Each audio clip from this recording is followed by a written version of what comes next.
तर आज अनेक नेते मंडळींच्या घरी बाप्पा विराजमान झालेले आहेत। हर्षवर्धन पाटील महाजनांच्या घरी सुद्धा बाप्पा विराजमान झालेले आहेत। मुंबईतील गिरीश महाजनांच्या सेवा सदन बंगल्यात बाप्पा विराजमान झालेत।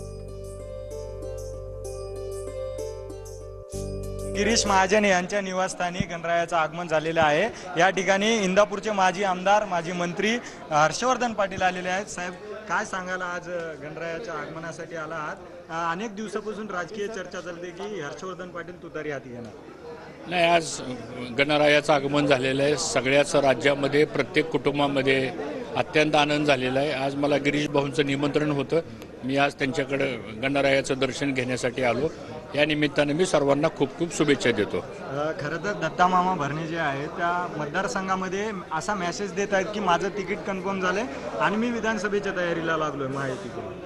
नाही, मला काय ह्याची कल्पना नाही आहे। त्यांचा मगाशी एक व्हिडिओ पण व्हायरल झालेला होता। नाही, मी काय तो पाहिलेला नाही, पण आजचा दिवस गणरायाच्या आगमनाचा आहे आणि मला असं वाटतं आम्ही सर्वजण त्या आनंदामध्ये आहोत। सर, काल फडणवीस साहेबांनी म्हणलं होतं TV9च्या कॉन्क्लेव्हमध्ये की हर्षवर्धन पाटील आमचेच आहेत आणि आमच्या सोबतच राहणार। देवेंद्र फडणवीस साहेब आमचे नेतेच आहेत आणि त्यांच्यावर आमचा कायमच विश्वास राहिलेला आहे आणि निश्चितपणानं ते काय भूमिका योग्य घेतील असं मला विश्वास आहे। माजी मंत्री हर्षवर्धन पाटील यांनी सांगितलं आहे। राज्यभर गणरायाचे आगमन झालेलं आहे। माझ्यासोबत सध्या मंत्री गिरीश महाजन सर आहेत, त्यांच्या घरी सुद्धा गणरायाचं आगमन झालेलं आहे। सर, काय भावना व्यक्त केल्या गणरायाकडे आणि कसं स्वागत केलं? आज अतिशय मोठ्या थाटात जल्लोषात गणरायाचं स्वागत झालेलं आहे। घरोघरी झालेलं आहे, सार्वजनिक ठिकाणी सुद्धा झालेलं आहे आणि त्या निमित्ताने सर्व गणेश भक्तांना मी सर्वप्रथम मनापासून खूप खूप शुभेच्छा या ठिकाणी देतो।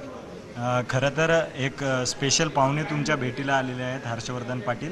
त्यांच्याबद्दल चर्चा चालत आहे की ते शरद पवार गटात जातील, शरद पवार सोबत बैठक होत आहेत त्यांच्या आणि महायुतीमुळं तिकीट इंदापूरमध्ये। हर्षवर्धन पाटील कुठे जात आहे, तिकडे जात आहे, तुतारी घेते, या सगळ्या अफवा आहेत।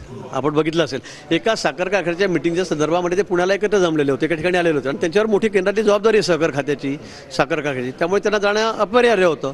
त्यामुळे एका ठिकाणी ते फक्त एकमेकांशी बोलले, याचा अर्थ ते तिकडे चालले आणि तुतारी हातात घेतल्याचं समजण्याचं कारण नाही। अनेक कार्यक्रमामध्ये आम्ही नेते सगळे एकमेकांना भेटत असतो, मोठे नेते भेटत असतात, आम्ही भेटत असतो, पण याचा अर्थ असा नाही की आम्ही तुतारी घेतली आणि आम्ही काय असेल दुसरं काही मशाल घेतली असं समजण्याचं कारण नाही। कॅमेरा पर्सन मनीष सोबत अजय धंजे, TV9 मराठी, मुंबई।